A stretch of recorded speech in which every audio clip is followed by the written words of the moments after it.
To fight the scourge of human trafficking, stakeholders want the government to enact an all-inclusive law to adequately arm enforcement agencies and investigative apparatus to function. At a meeting held in Abeokuta, the Ogun State capital, participants discussed best practices and exchanged ideas in the fight against human trafficking. Our correspondent Olusegun Olukoga reports.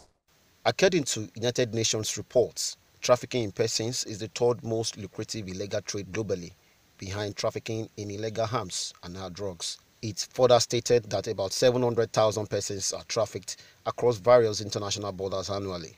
Research says traffickers make an estimated $32 billion annually, but victims are worse off as they usually pay the price due to ignorance and poverty.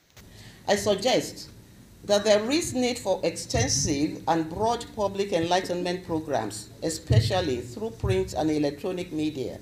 The likely target audience are poor.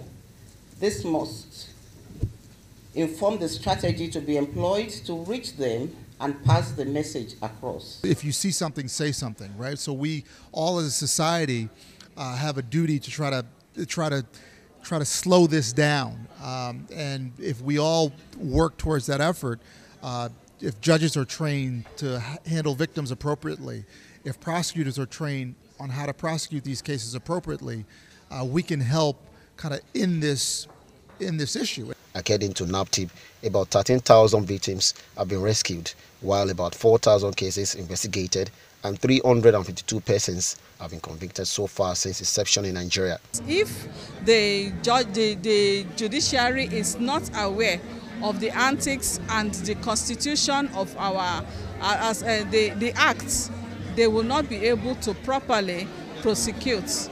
So these problems should be looked into, problem from arrest, investigation, and prosecution. There are a lot of steps. And sometimes some of them are in custody. And the prisons will not have vehicles to bring them to court.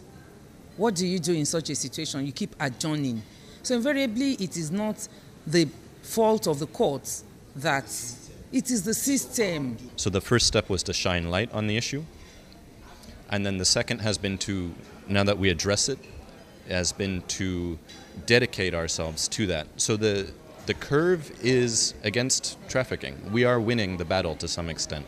The conference suggested that all hands must be on deck across international borders to promote rule of law and foster cooperation in transnational matters to achieve positive outcomes.